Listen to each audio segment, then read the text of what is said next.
بسم اللہ الرحمن الرحیم لا حول ولا قوة الا باللہ العلی العظیم اعوذ باللہ من الشیطان اللعین الرجیم بسم اللہ الرحمن الرحیم الحمد للہ الذی لم يتخذ ولدا ولم يكن له شریک فی الملک ولم يكن له ولي من الذل وكبره تكبيرا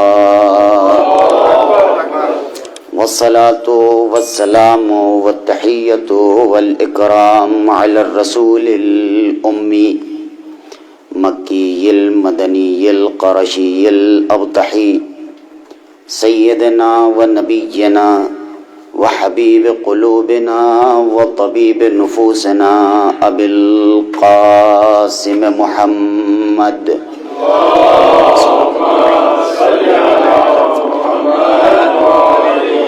وعلى أهل بيته الطيبين الطاهرين المعصومين المظلومين المنتخبين المنتجبين الذين أذهب الله عنهم الرجس وطهرهم تطهيرا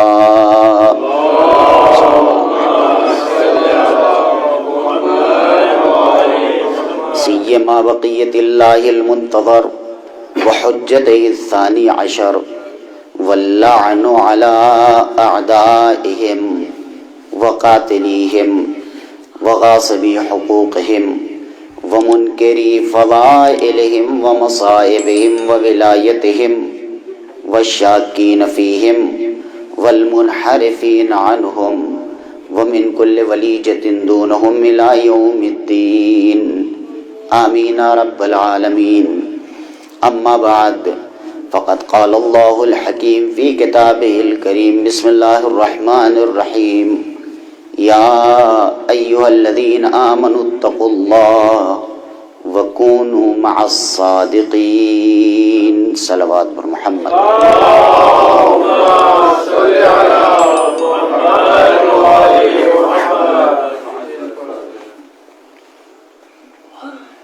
قرآن مجید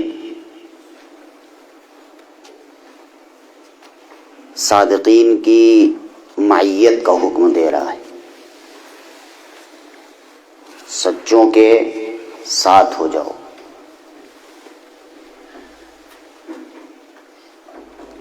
انسان کے اندر اتنی اہلیت نہیں پائی جاتی کہ وہ سچوں میں سے ہو جائے، چونکہ وہ دروازہ کھلا نہیں ہے، وہ دروازہ بند ہے۔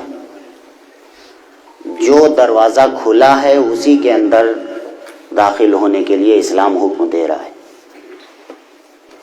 اسلام نے ایک دروازہ کھولا ہے، قرآن مجید نے ایک دروازہ کھولا ہے، اور وہ دروازہ کیا ہے؟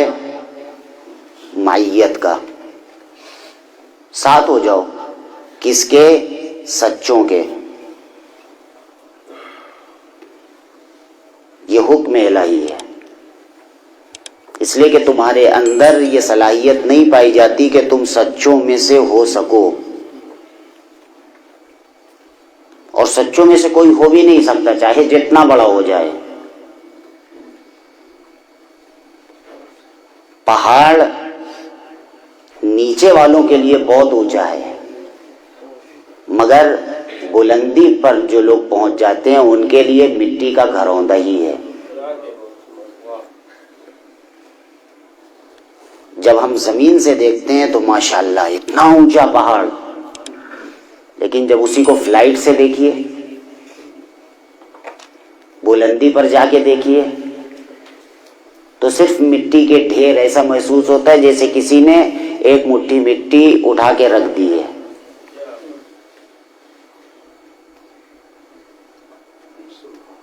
ہم نیچے سے دنیا اور اس کی تزئینات کو دیکھتے ہیں تو ہمیں اچھی لگتی ہے۔